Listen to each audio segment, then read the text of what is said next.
Et le chef du gouvernement, chers téléspectateurs, Dr Moustapha Madbouli a présidé la première réunion du comité ministériel pour le tourisme.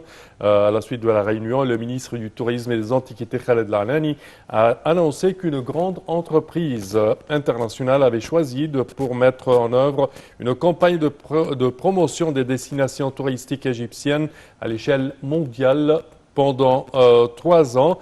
Cette campagne sera lancée le 27 septembre. Lors des célébrations de la Journée mondiale du tourisme et dans le cadre aussi des célébrations de 200 ans de l'égyptologie après le déchiffrement de la pierre de Rosette. Et pour mieux aborder ce sujet, mesdames et messieurs, nous avons le plaisir d'accueillir au bout du fil Monsieur Antoine Youssef Bourdali. Bonjour, Monsieur Antoine. Bonjour, Monsieur Samé, et bonjour à tous les téléspectateurs. Merci à vous. Alors, que pensez-vous de ces efforts déployés par le ministère du Tourisme et certainement le Conseil des ministres pour promouvoir le tourisme en Égypte et son effet, je dirais, sur le tourisme? Bien sûr, c'est une très bonne chose. Et puis le choix, effectivement, de la date est très bon. La Journée mondiale du tourisme. Et puis surtout que cette année, nous avons beaucoup d'événements. Oui. Et je pense que l'Égypte sera un sujet de quoi le monde entier va en parler. En fait, cette année, dans les mois qui viennent, la bicentenaire du déchiffrage de la pierre de Rosette avec Champollion, donc 200 ans d'égyptologie. En fait, cette année aussi, en mois de novembre, le centenaire de la découverte de la tombe de Toutankhamon. En fait, il y aura aussi, bien sûr, le COP qui sera à Sharm el-Sheikh, donc c'est un événement dans lequel l'Égypte sera très présente sur tous les télés du monde entier. Et en plus de tout ça, on attend bien sûr le grand événement, l'inauguration du grand musée. Qui sera peut-être à la même période.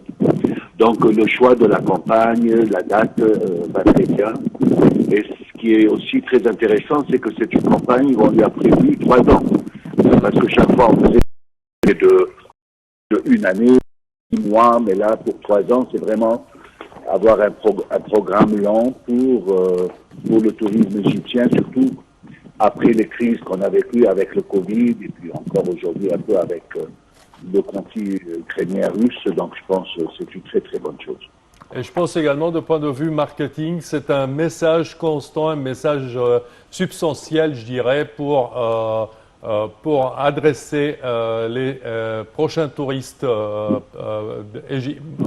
qui viendront en Égypte, pour les adresser d'un message substantiel et cohérent. Tout à fait, tout à fait.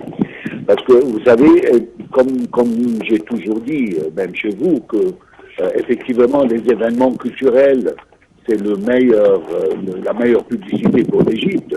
Oui. Et faire une campagne donc publicitaire sans des événements en même temps, des fois c'est pas très efficace.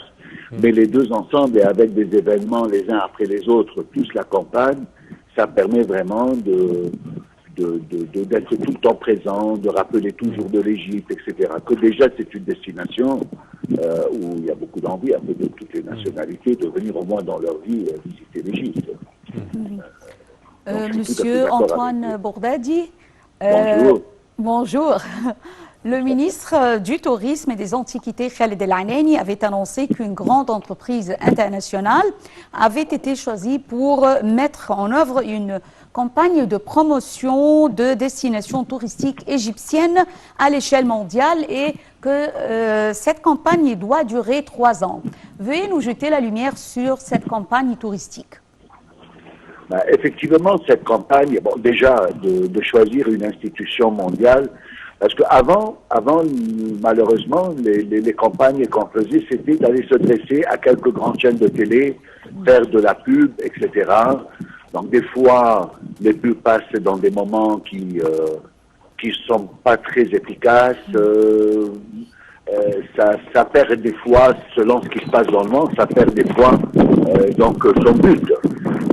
Mais là, cette campagne, effectivement, c'est pendant 3 ans, entre des événements avec enfin une agenda annuelle, avec des événements qui se passent en Égypte, et des événements de la taille de l'inauguration, par exemple, de l'allée des Sphinx à Luxor ou la taille du déplacement de momies au Caire, en même temps que de la publicité, que des reportages télévisés avec les télévisions, les équipes documentaires, ainsi de suite.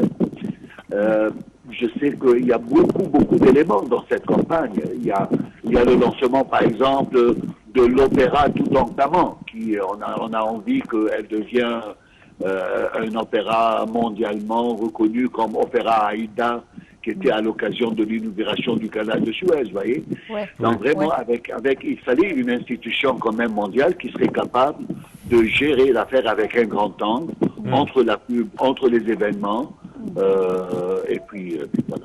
Parfait. Monsieur Antoun Youssef Bourdadi, nous tenons à vous remercier de vos explications. Merci à vous. Je répète que vous êtes expert touristique et chercheur en antiquité égyptienne. Merci à vous. Chers téléspectateurs, malheureusement, notre temps arrive à bout au terme de cette édition. Je tiens à vous remercier de votre attention. Je tiens également à remercier ma collègue Jihan. Merci Sam, mesdames et messieurs. Bonne journée et restez avec nous sur Nile TV International. Au revoir.